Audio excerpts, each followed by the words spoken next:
Oh, you see Hormozi's tweet? No, which one? He's like, I'm on a cut. I'm eating a protein shake, a protein bar, and 2 pounds of ground turkey every day. That's it. Yeah. I'm like, bro, ground turkey. What does that add up to? Ground turkey is bad. Interesting learnings. We just launched it today. I haven't looked in a couple of hours, but we were at like 130 people that joined for $35 a month. So we got rich today, guys. You got what? What car are you gonna buy? I don't know. I don't even have a car, bro.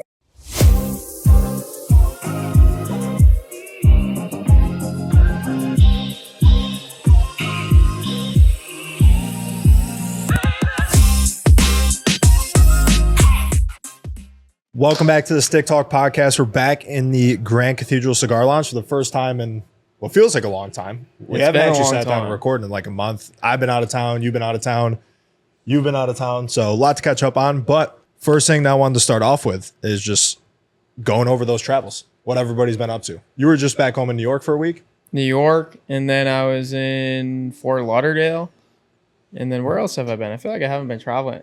It's been like weird, like weekend trips, like small trips, like nothing substantial. But yeah, it's just been like, I can't sit still this year. I don't know what it is.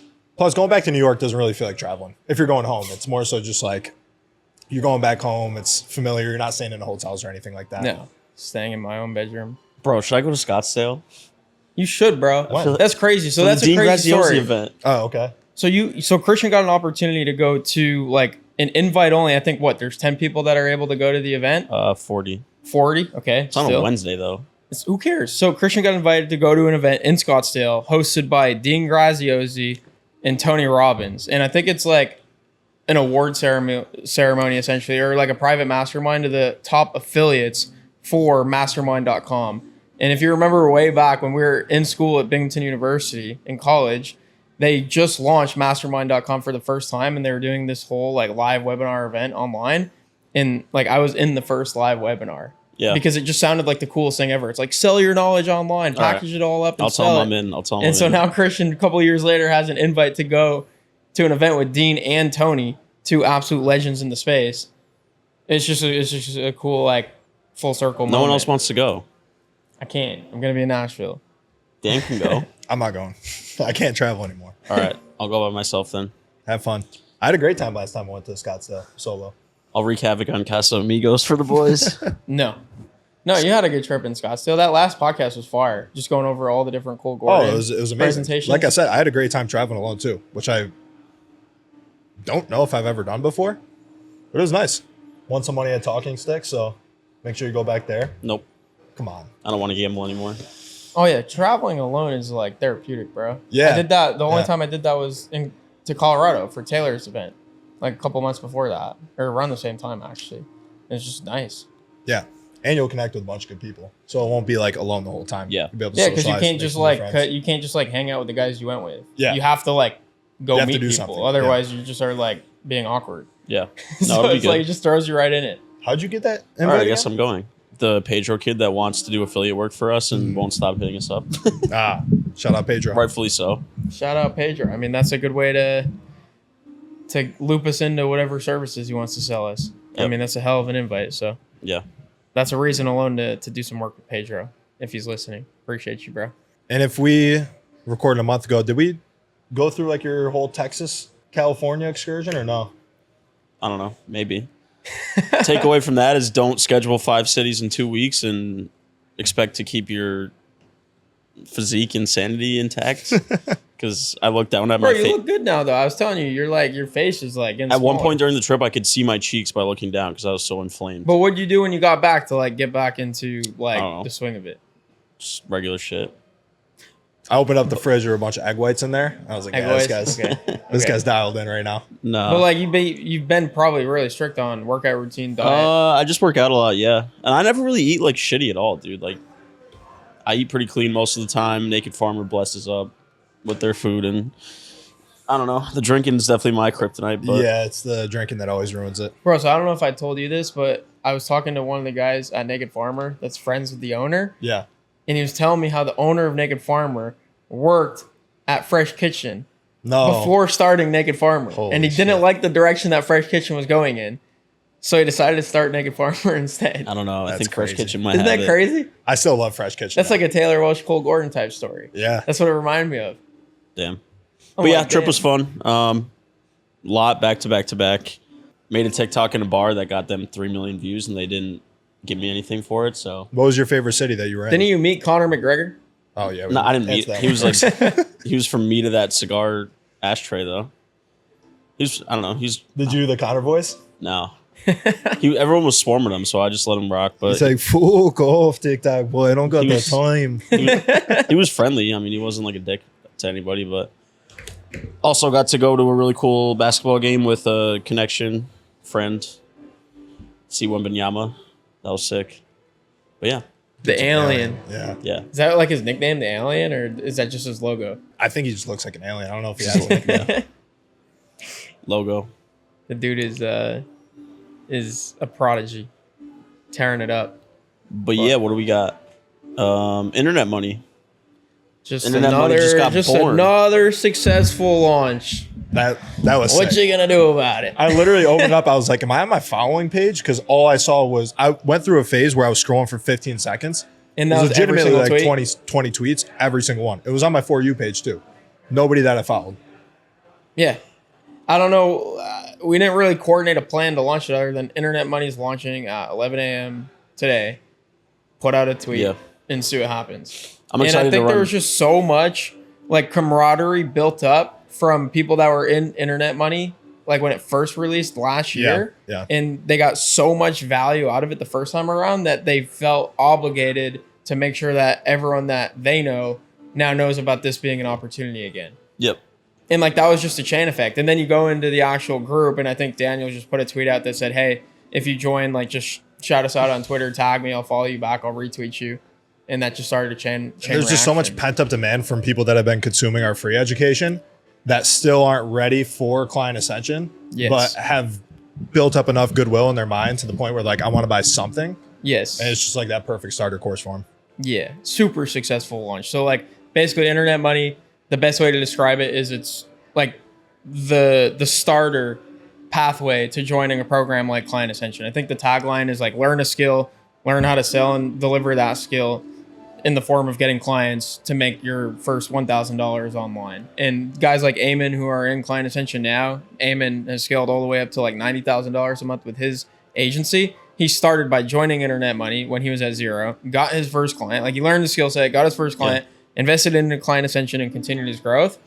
And that's kind of what we're trying to recreate just by, I don't know why we got rid of Internet Money in the first place, but Time commitment. I'm happy we did because now we scrapped it. We made it way better. We brought in other coaches like Colin Schmelbeck to teach Google Ads, Max Sertefan to teach e-commerce, email marketing, Eamon to teach short form and content creation. So it's basically like Client Ascension, the same concept of bringing in other experts and coaches to teach their perspectives and their business models. And then obviously the core of it, like the offers, business models, cold email lead gen agencies taught by us. Yeah. So I'm excited for people to go through it and just see the results that it's able to help people get and how it kind of funnels into Client Ascension ultimately. Yeah. And it's such a perfect product for beginners because everybody who hasn't bought something still is so skeptical. Like everything's a scam. This is bullshit. Like we dealt with that one guy who's got spaghetti for brains on Twitter there for a little bit. Like all those people who haven't like joined a mastermind are just uber skeptical. And we don't need the money from that. Really, it's just like a funnel to get people signed in Client Ascension that we're able to price it in such a way that just makes it like an absolute no-brainer. And we can just 10x over deliver very easily. So it's like the perfect thing to kind of like break down that limited belief, actually get them learning, actually get them making money. And then of course, obviously if things work out, they join Client Ascension. Yeah, because what we've realized, basically, this is like a behind the scenes like conversation of like how we're approaching scaling a company like Client Ascension. So the biggest thing we realize is that there's a gap in the market between where someone is at now to where they need to be to join a program like Client Ascension. And you get on a sales call, if that gap is not filled, you lose that prospect, at least for the time being. And then you hope that email marketing, tweets, threads, YouTube videos are able to keep them engaged and eventually reel them back in when they are ready. But that's just not good enough, as we've come to find out. It's not going to allow us to grow the way we want to. And so we need to fill that gap with an actual product to get them started, which is now Internet Money. So the thought process is you send people to Internet Money first, get them that first result, and then you sell them into a program like Client Ascension rather than trying to get them to join Client Ascension cold from zero, because it just was not scalable with that approach. Yeah. And going from 0 to 1 is the hardest part of starting any business. So like you said, email marketing, like tweets, whatever we can do to stay in front of them is good. But realistically, as they're going through the hardest transition, if you don't have any control, like if you don't have them in a community where you could talk to them and actually help them out, 98% of the people just never get to that point. Yeah, they need some exposure. So like we've always gone back and forth on this too, like sales, like who's qualified to join Client Ascension? Like they need to be at 10K a month. That's not necessarily true. It's kind of to your point. It's like they need to have gone from 0 to 1. And that can be in the form of literally starting an agency and signing their first client, even if that first client was paying him $500 a month, because that's what Eamon did. He got his first client paying him, I think, like $800 or $1,000 a month. That's what someone like Michael Rathman did. So it's not necessarily like a revenue mark that you have to get to join Client Ascension. It's just like you have to get the process started. And that first part of the process is what takes the most amount of time, the most amount of effort, and the most amount of skill development to then roll that momentum into a program like Client Ascension. Yeah.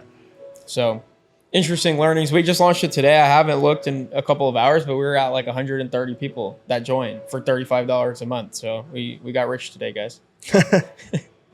We got what? What car are you going to buy? I don't know. I don't even have a car, bro. $3,000 or something? 130 people at $35 a month. So yeah, we're rich. We could buy dinner tonight. Nice. Steak specifically. But one of the questions we were getting a lot on Twitter and just from people in our network is, I thought you guys were going to launch this on Skool. So why did you choose WAP, which is the platform that we ended up releasing Internet Money on, as opposed to Skool, which recently was invested into by guys like Alex Hormozi? Obviously, it's Sam Ovens' product. Like, what about WAP do we like better than Skool? Just the community aspect isn't great in Skool, in my opinion. Like, it's very hard to go back and forth and engage and talk to people. Yeah. The way the feed works, it's not always like chronological. You can't segment very easily. Just the UI for Skool is great as just like strictly an LMS. But in terms of like chatting and going back and forth, which there's a ton of back and forth when you're in that beginner phase. I love Skool for what it is, but I just think for like an actual community where people are talking to each other and helping it out, it kind of stinks.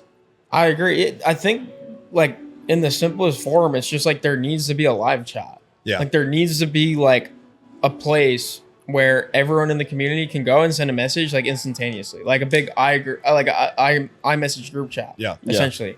Whereas in Skool, like the only way to communicate to the group is to like put together a formal post with like a title and attachments. And like the only way to respond to that is through like a comment. Yeah. It just doesn't. It all takes way too much effort. It's too much effort, and there's no discourse happening. It's just people posting at each other rather than like in a chat. Like Internet Money is like hilarious. It's just like a big iMessage group chat that we're now all in. Yeah. And like it's like instant. Like there's messages like every single second from other guys that are being sent. They're talking, they're replying to each other, they're reacting with emojis. And it just it's fun. Like it feels like the community is actually alive. Whereas you look at a Skool community, it's like, yeah, there's thousands of people in here, but it just feels dead. Like, are there actually people here? I don't know. I couldn't tell you. But dude, WAP is really cool. It's been fun working with their team. Shout out to Hunter if he's out there listening. This guy's an absolute beast, bro. Like, if there's the best example of how to do SaaS sales, it's this guy. And this guy, ask Daniel, like, just an absolute stud. He's a legend. I think literally today, like Daniel was like asking a bunch of questions, like, hey, we need this feature, we need that feature. And like Hunter was like responding to Daniel with like the linear ask request that he had like immediately sent within a couple of minutes to their development team. And then today, he's like, actually, by the way, I want you to get on a call with one of our founders and just tell them all of your feature recommendations yourself. Like, I just want to loop you guys in with the C-suite and the founder team. What is the definition of what they are? Because like they're on the App Store, the description for their app makes no sense. What does it say? It says, well, on the App Store, the perspective is probably more from like a student experience. Use your apps and get notified. What does it say? Use your apps and get notified. Yeah, so the way they... Is it built like on top of Discord and stuff? Like, no, so they have WAP, or they call them WAPs, or I think WAPs are apps. I don't even know, to be honest. But they have apps. Like, so an app would be like chat. An app would be like the course functionality. An app would be like, if you go into Internet Money, it's really cool. There's an app called ListKit. And if you click it, it just takes you to listkit.com or listkit.io. Okay. And it's like within the course, you are now on the ListKit website. You can go through it, you can sign up, you can use ListKit like while in internet money. It's like iframed into the actual course, which is cool. sick. And so it's got a lot of cool features like that. They have like the affiliate program iframed into it. So I think the apps are just, is that what it said? Use your apps and get notified. I think it's just like getting notified from your internet money chat app or internet money course app, if that makes sense. Yep. So I don't know. Their team just seems super innovative. They're fun to work with.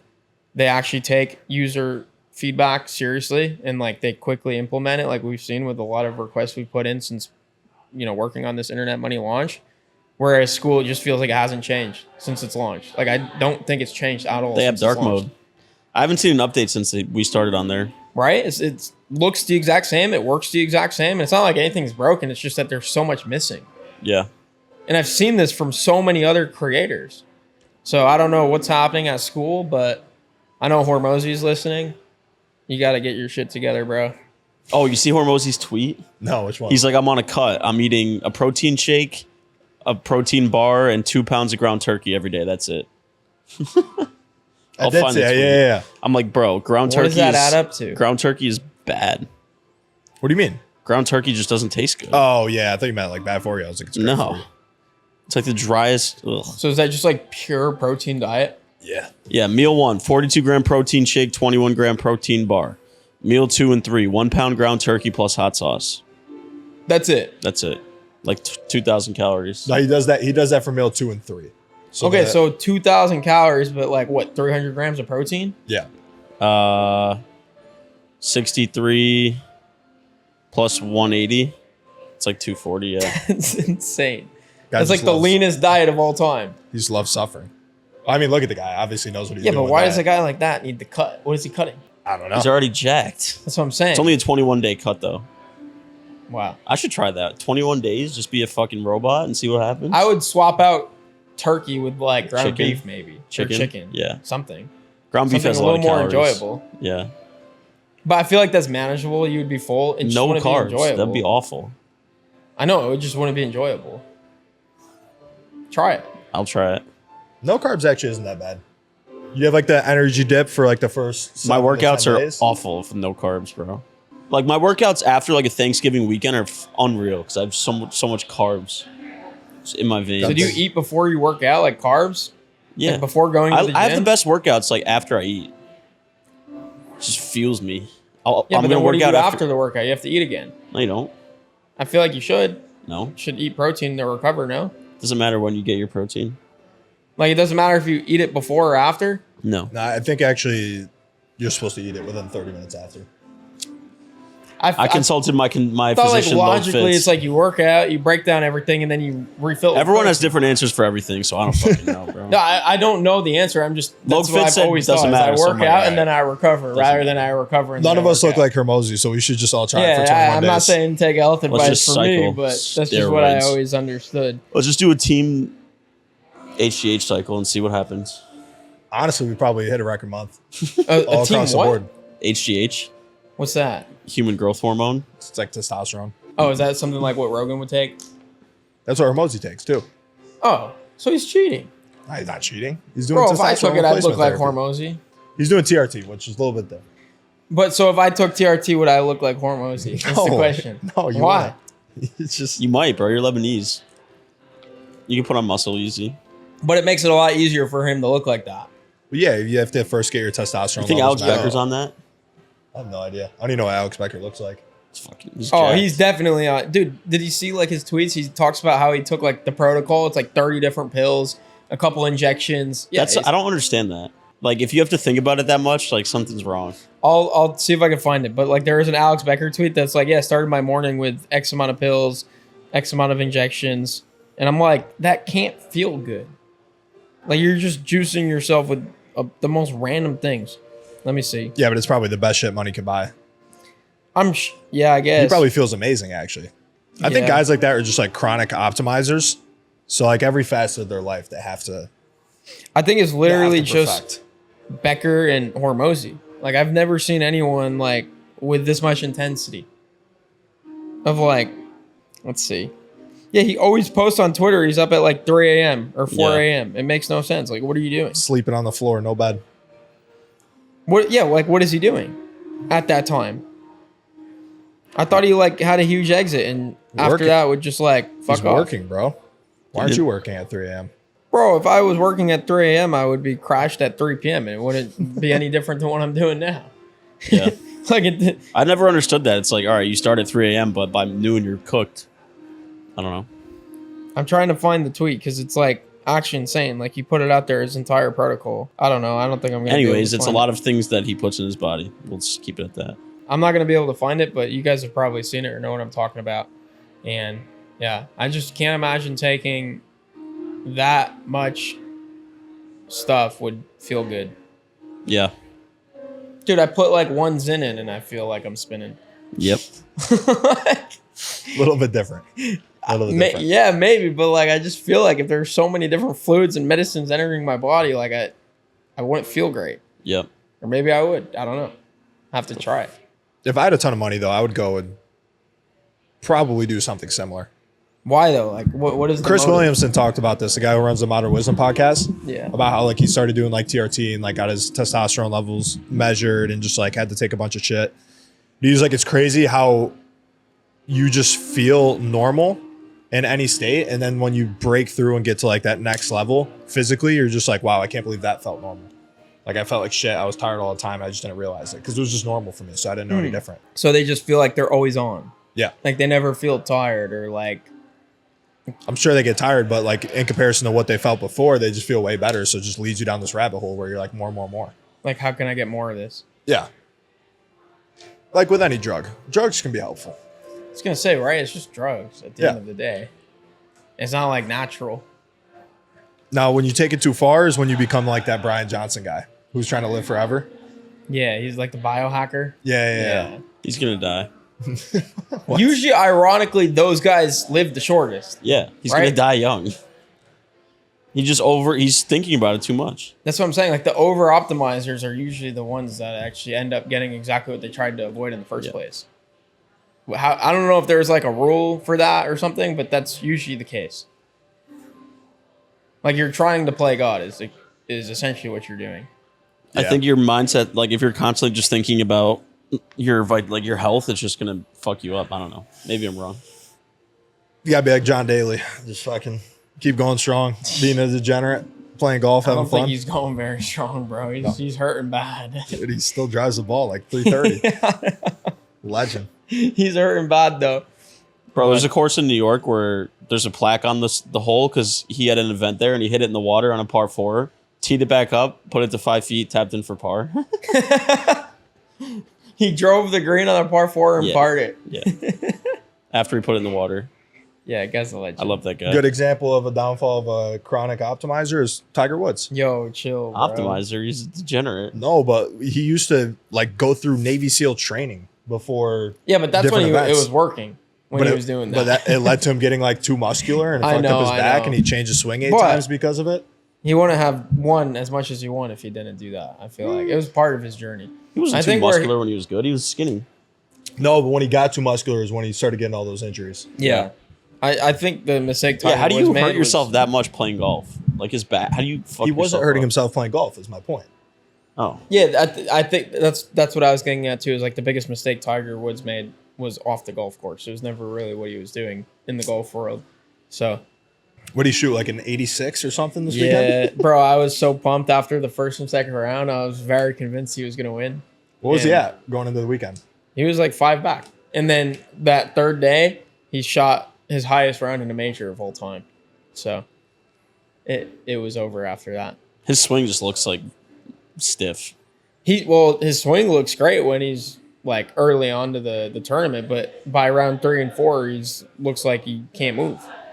He can't make it through a full 4 rounds. We should go to anymore. Pop Stroke in his honor and play around. Scotty Scheffler, though. What a guy, bro. Dude is a legend. What a guy. 27 years old. Just already 2 Masters wins. And he's like the Jokic of the NBA. He just doesn't care about golf. No.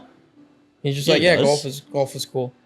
It's like golf is the 4th most important thing in my life. He's like, God, he said it on the number fucking. 1. He said in an interview he cares so much about winning. Yeah, but like recently, it's just like they ask him like, "What does golf mean to you?" He's like, "Really, it's He's nothing." just copying It's Brooks like, Koepka. probably, but Brooks he's Koepka doing it a actually lot doesn't better. care. He's doing it a lot better. What? Brooks has more majors than Scotty. 2 Masters, bro. At Brooks 27. has like 4 majors. I know, but Scotty's been number 1 for the longest time since Tiger Woods. Longest on the number 1 in world golf rankings since Tiger Woods. And I don't know in terms of majors. I think Scotty's up there. And he's younger. He has 2. That's just it. Masters? He doesn't have any other majors? But Masters are the Super Bowls, bro. Yeah, that counts as like 3 each. Yeah. So he's really got 6. It's like Phil Mickelson. He's like one of the greats, not because of how many majors, but how many Masters specifically. True. Like, that's the Super Bowl, bro. That's why Rory is like, yeah, it's cool. He's won a couple of majors, but he's never won a Masters. So it's like, he hasn't? Rory, no. Damn. He's still, the Masters is what he needs to complete the Grand Slam. And that's why it's like every time the Masters comes up, everyone's like, oh man, like, do you think Rory can finally do it? Because to complete a Grand Slam in golf is like, he stinks though. I mean, he doesn't want a major in like over a I decade. know. He's not been good for a while, so I don't know. Golf is pretty boring though. I don't think our audience wants to hear much more about this. Yeah, no, we can move on. Let's talk about Liskit, because another thing that's been happening, we don't need to share any numbers, but in the last month or so, you've been able to get churn rate down, and it's been just dropping precipitously. So what goes into that for a software company? Just is it all the new plans or what? There's so much that goes into churn rate, but I think the biggest learning with SaaS is like churn is the biggest killer of revenue growth. We had like great revenue growth early on for the first 90 days. We like sped right to $1 million in ARR. And then it didn't flatline. It just wasn't growing as fast as we wanted it to for a long time. And that's because churn rate was basically fighting growth. Right? Because basically what is churn? It's like if you sign 10 new customers, but your churn rate's 25%, like those customers are gone literally within 4 months. And so if you don't replace 10 new customers every 4 months, you're declining in growth. And so like, yeah, what does the percentage even measure? Like how many leave every month? What's that? the percentage of your user base that Leaves. Every month. Every month. But and then the user base grows. So what helps churn is the fact that you also have so many new users coming in, right? Because that affects the churn rate because it makes the user base larger. So 10 out of 1,000 is a lot more than 10 out of 2,000. Yep. Right. But yeah, churn rate is like the biggest killer. And for our agency, it was always like a metric that didn't change like dramatically, right? It wasn't ever like it went from 10% to 25% really quickly because there were only so many clients. But for something like Liskit, when you have right now, we have over 1,200 active users, dude, I can't go and talk to 1,200 people and figure out whether or not they're thinking of canceling. Like you just find out when they do. And then when they do, it's really hard to collect the reason because there's not enough buy-in. Like you were on meetings with them before, like you were at an agency and you had some form of communication with them. Most of the time, you have no idea who these people ever are and you never will because it's just such high volume in the amount of customers. So churn rate is just something that like if you're not really paying attention to it like every day and tracking like where is it going and why is it going that way, it's going to get out of hand. And that's exactly what happened.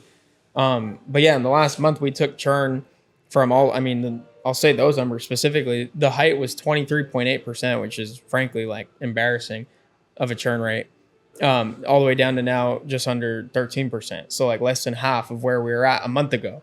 And some of the ways we were able to do that is number one, I think the most obvious is just improve the product. Like if people are churning at that percentage, it's probably because the product's not meeting their needs. And so you improve the product. And then once you improve the product, a lot of times you can improve the product, but the users don't know that it's improved. And so you have to help them like understand how to use the product in the way that they want to, like in a way that gets them the results that they want. And so you do that through like, we have one-on-one onboarding calls with everyone who signs up to Liskit to make sure that they know how to actually use like the different features that we've built.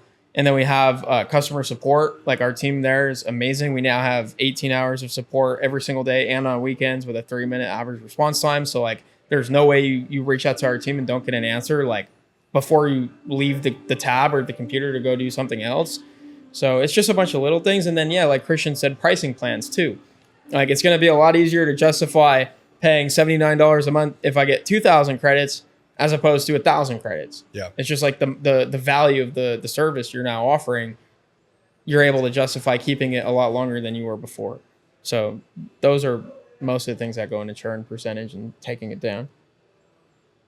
What goes into building a support team like that can be online basically 24/7, that can hop on calls with 50 plus people a week when it's busy? Like how did you actually structure that team? Like where are all these people? How'd you build the Avengers that you got on the support side now?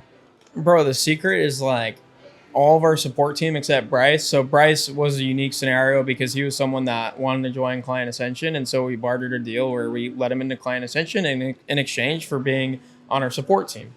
So like the nice thing about having businesses that other people get value from and like are actually interested in buying from you is like you can use those services to help grow other ventures that you have going on.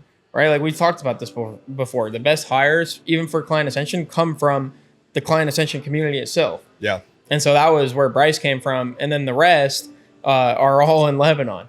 And so like that's probably our biggest secret. If there is one, it's just like hiring really cheap talent from Lebanon. But like these guys are not like your typical VAs in Pakistan or Ukraine or wherever else people hire VAs, like in what are some of the other places like Eastern Europe or Philippines is huge. Philippines or some places down south. So yeah. It's nothing like that. Like Christian, you were on the call today with some of the guys. Like they're just like me, like literally just like me. They speak like me. They joke like me. They understand American culture the same way I do. And they're the hardest workers in the room every single time.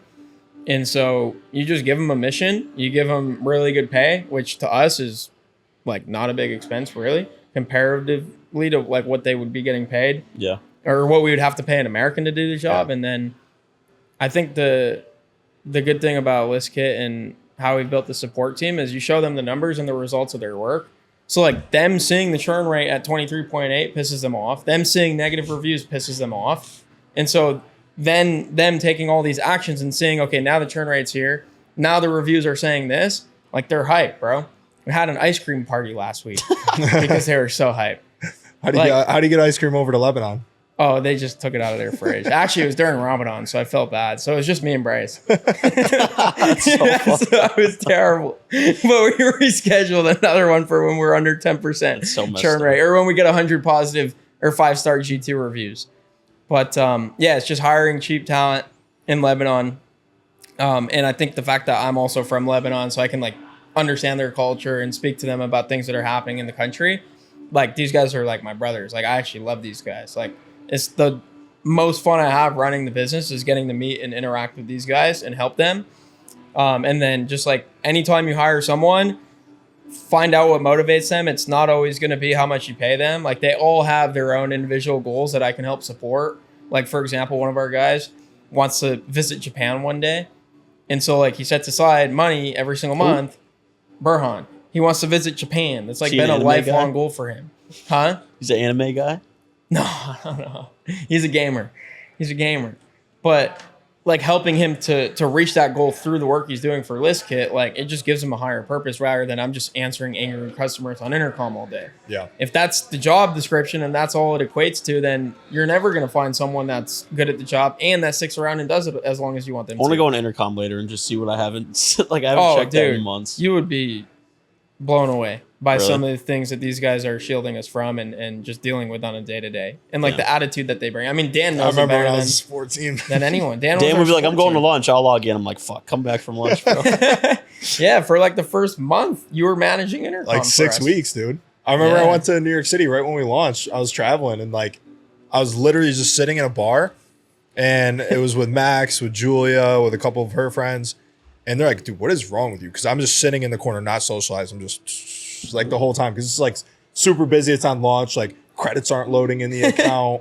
You know, people are like just freaking out about all like the different bugs. The system's down. Remember, we'd have to wait. Yeah, we'd have to reboot it and change servers. You'd export a list. You'd have to wait 3 hours. The list isn't anywhere, but the credits are taken out. And I was just like, they're like, do you want another drink? I was like, yeah, give me 2. It's like whenever I lose, I just go on my phone the whole time. What is that from?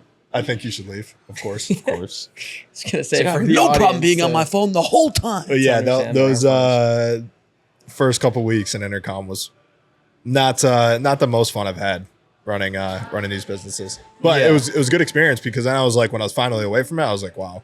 It was like the sun was out again. No, I know. It's a pain, dude. It takes a really like patient person that can like see through the negative messages that they're receiving all day, every day. So just like be positive. Like Burhan, if you interact with him, and Saeed, if you interact with him, they're the happiest people. Like the messages that they receive and the shitty people that they have to sometimes deal with, like do not affect them at all, which that's I couldn't do it. Like I'd just get pissed off. I'd fight with the customer. Like I get so offended. And that's why I'm not the person doing the role. And same with you. Like maybe you're gonna get offended, but no, I definitely did in like the first 2 weeks, and then you get thick skin. You kind of just like detach a little bit. Yeah, it's just like it's not a fun role if you're not built for that environment. So it's we're lucky that we have guys that are, because that's like one of the most important roles. I know if I'm using a software, or like for example, like when I was flying back to Binghamton, like there were complications with flights because of the storms and everything. So I'm like messaging Delta, like which is a massive airline company, and I'm like getting pissed off that they're not responding to me. I'm like, my flight is about to take off. I can't go on it because if it takes off, I'm going to miss my connection. I'm going to be stuck in Detroit. And if I don't get an answer from you, I don't know if I'm even going to get a refund if I don't hop on this flight. So like the response time matters. Yeah. But like they're not responding to me fast enough. So I'm like getting pissed off. Like if I read the messages back, I'm like, what the fuck? You guys are assholes. Like, why are you not getting back to me? Like just a chain of messages. And I'm like, oh damn. Like imagine Burhan's like on the other side, dude. I got to lighten up. Yeah. But yeah, like it's such an important feature for any online service is responsiveness. People are not gonna wait around for an answer these days and be happy about it. So that's the biggest thing with ListKit. And then we have a really exciting product roadmap, a lot of things we're working on, and then we have an offer on the sales side that's working extremely well. Yeah, the setup offer, and it's really amazing just because it's like the perfect offer to one, liquidate ad spend, but two, just acquire customers that are going to be in a better position to stick around for a long time. Because for people who don't know what the whole crux of ListKit is, I'm sure you do now, but it's for people who need verified B2B contact data at the moment. We've got a bunch of other stuff rolling out. But in order to need a bunch of that data, you need to have the proper systems in place to actually reach out to all those contacts, because we're not reaching out to people. We're not calling them for you. We're not doing any like managed services. So you need to have a system where you can actually just easily load up all that data and send it out in a way that actually converts customers. And we obviously know how to convert customers because that's our whole background with KnowledgeX with Client Ascension. So we had all these people who were purchasing data and they're like, what do I do with it? It's going to take too much work to send them all messages manually. So we were like, hey, why don't we just build them out a system that can actually reach out to thousands of prospects in a way that hits that volume that you need to actually see results without sacrificing quality. So it's just like the perfect way to not only get a new customer, over deliver on the first service, because we undercut the market on like what anybody would charge for that. Like there's a lot of people who have done a email setup offer before for a lot more. Yeah, 3, 5, 10K. Like they're always charging way more than we do. But it's kind of just like another long-term play saying like, hey, we don't profit anything on this offer up front, but it's going to help with retention. It's going to help with LTV, the average revenue per customer, simply because these guys actually have a system to feed that data into. Let me just sell them the system. And it's been massive for just the sales team on our end, and just like coming to meetings and not having everybody be fucking pissed off because it's higher ticket up front. $179 deals is no fun. Yeah, exactly. So I can sell something that's a little bit more expensive. They can get higher commission and win all around for us, like the founders, for the sales team, and for the end customer. Yeah, I think what I've come to realize about like growing ListKit and growing Client Ascension is like you get to a certain point where you can't grow anymore with just one core product, because it's too big of a leap for someone to make from where they're at to like where you need them to be to just start using your product. Like Client Ascension we talked about in the beginning, ListKit we talked about now. And so what you need to do is build out like a suite of other products that are like essentially like a step in the process to getting to using the end service that you really want them to use, like getting them into Client Ascension or getting them to subscribe to ListKit, and doing it in a way where you can break even, and then you get a healthy percentage of those guys to convert to your end service, and you essentially just got people in your end service for free. Yeah. You're basically buying leads or getting leads for free, fulfilling that first service, and then those are now trickling into your main service for free because you're not having to repay for those leads in the form of like ad spend or any other marketing. It just takes a fuck ton of sweat equity. Equity, time. You have to have the right people, right? Because, dude, to fulfill a setup offer at the volume that we're doing now with 10 to 20 new setup offer clients coming in every single week, like you need a massive team to do that. Yeah. And a massive team is not easy to manage and it's not cheap. And all in the ads as well, and the sales guys and the commissions, like it's not an easy operation to swing, which is why I'm saying like this is not something we implemented early on because we didn't need to. We could just scale up to where we got to. But to go to that next level, it's just become really clear to me that there needs to be a focus on these lower ticket products to buy the leads or essentially get paid to get the leads. Because in some of these funnels, we're actually profiting. Like with internet money, we're getting paid to get leads for client Ascension is really what we're doing. And like, that's a beautiful business model. Yeah. It's like with ListKit, we're selling gasoline. And you have that initial table rush of everybody who has cars. Like, oh yeah, I need gas. I'll take the gas. Then we just got to a point where everybody in our organic audience that had a car, they'd already like driven off. And then we were just selling gasoline to a bunch of people that had no car. And they like trip over themselves and they light a cigarette and they light themselves on fire and they fucking turn. So now we're just giving them the car. Yes. Knowing that they're going to come back to us for gasoline. Yes. That's it. That's a beautiful way to describe it. Yeah. How did you come up with that? Dude, you just think in metaphors. Wait, I used to say that.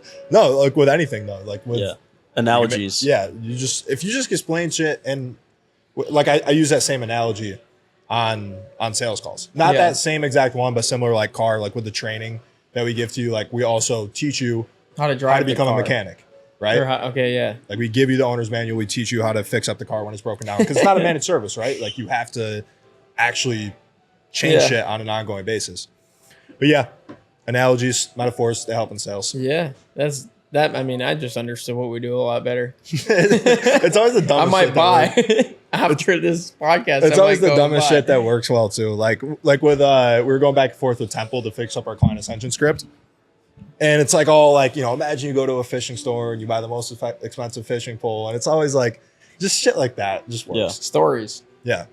That which they can makes visualize. Sense because think of like, I don't know, everybody works at a company for the most part, right? And if you're a B2B company, you're going to need data. But still, so many people are like, what the fuck is this? Like when you try to explain to somebody what you do, like my mom, no idea what we do. But if you explain it like that, she's like, oh, okay, that makes sense. She doesn't know the ins She's and like, outs. oh, so you sell cars. Yeah. And like, gasoline. Good enough. That's what your mom thinks, literally. It's like, yeah, my son's in the automotive industry. In the oil industry somehow. Yeah.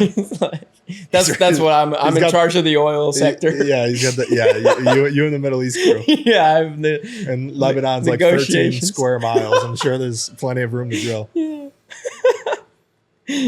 Oh man. Yo, are you a boobs or a butt guy, Dan? Yo, what is with that? I don't know. It's the most random trend we've ever seen. Wait, hold on. Explain what it is. This will be a podcast exclusive playback because I answered some guy. I was like, who is teaching this? And he sent me a voice message. Let's listen.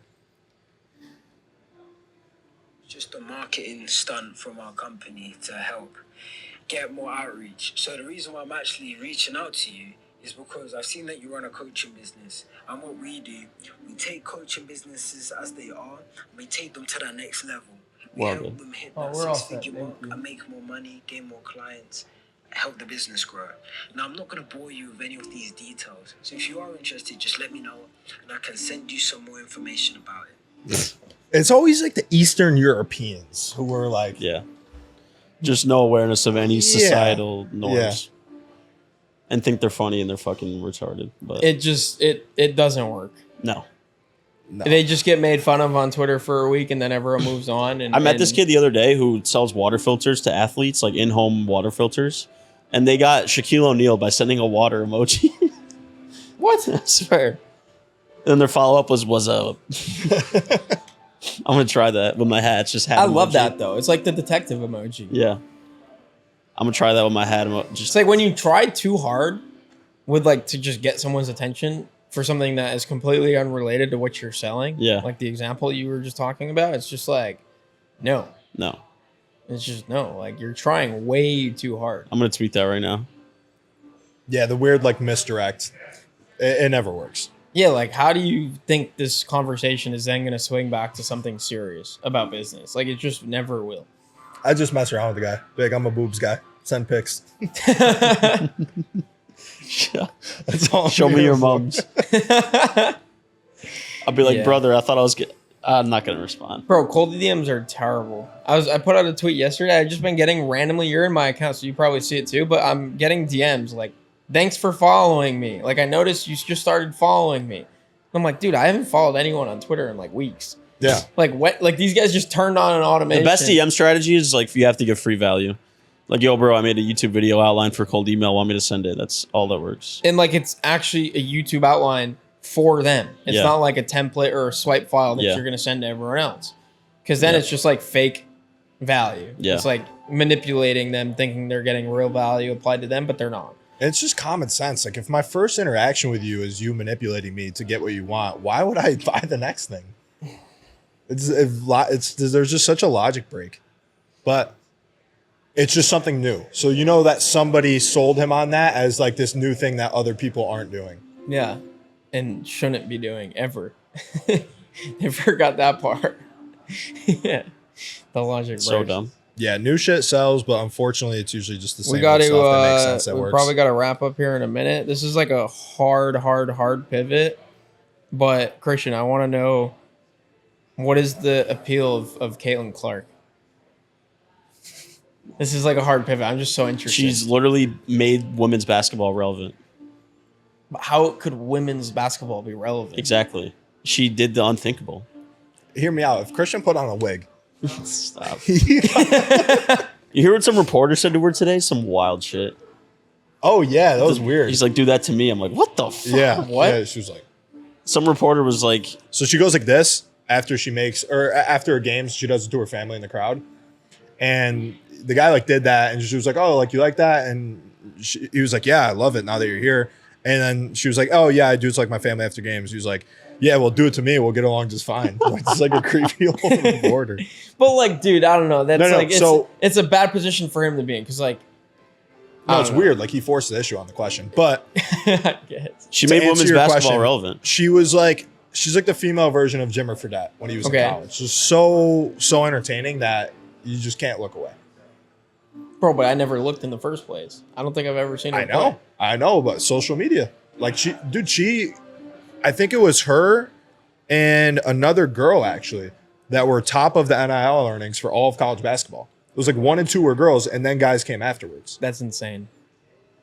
But no, she just pulls up from 3, which is like you're never gonna have a girl that's dunking like But a like, guy. how fun is it to watch a girl like shoot 3-pointers? She's good. It's fun, dude. How have you not even seen a explain it to you. highlight, bro? You hate her. Bro, I watched like some of the national championship game they lost. Yeah, because it's only her. Yeah, she had like 40 points. It's like when LeBron was on the Cavs and lost to the Warriors. Yeah. Bro, you just compared Caitlin Clark to LeBron? Yes. That's like degrading to the GOAT. No, it's not. I said this yesterday. Like, there's something fascinating about watching somebody who's so much better than their peers, regardless of what it is. Like, I'll never watch swimming again. But when Michael Phelps was swimming, it was like Yeah, a point of yeah. television. When that one Like, I have tranny to was watch cooking the girls, I was like, greatness. this. Leah Thomas, you're a big Leah Thomas guy. Yeah. All right. On that note, Anyways, all right, we're Thanks for peacing watching. out. Yeah, Peace, okay, guys. thanks.